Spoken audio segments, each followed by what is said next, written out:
Little boy from Fluker, Louisiana is defying the medical odds, and now his mother wants to give him a second chance at life. In tonight's Medical Watch, Meg Ferris shows us how a mother's gift and a gift from the New Orleans community are giving him new hope. When Kizzy Solomon was expecting her first child, she was told it was unlikely she'd bring her baby home. They told us that if he did make it into the world, that he'd probably be a vegetable. Apollo had a birth defect that blocked the tube for him to urinate. Nearly 4 years ago, he was born premature, less than 4 pounds, with damaged kidneys. He's been on dialysis his whole life.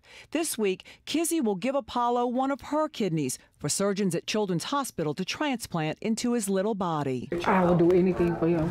I'm excited, I'm nervous. I want it just for him to be healthy. Those are one of the most rewarding moments in my career, because you can see improvement in their quality of life, how well they do after a kidney transplant. But Apollo still has medical needs. He cannot urinate normally. It comes out of a surgical opening in his lower abdomen. Because every time we try to get him into a school, they accept him, but then when they find out he has all these medical problems, they just turn him down.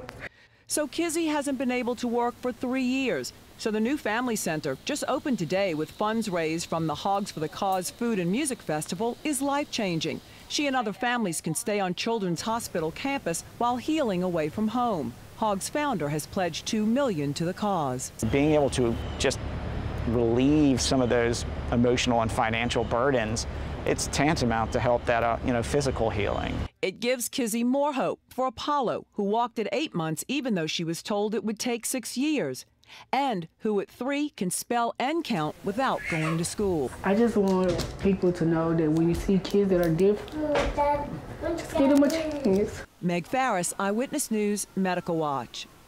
To help or donate to Apollo's family and the new family center, head to WWLTV.com.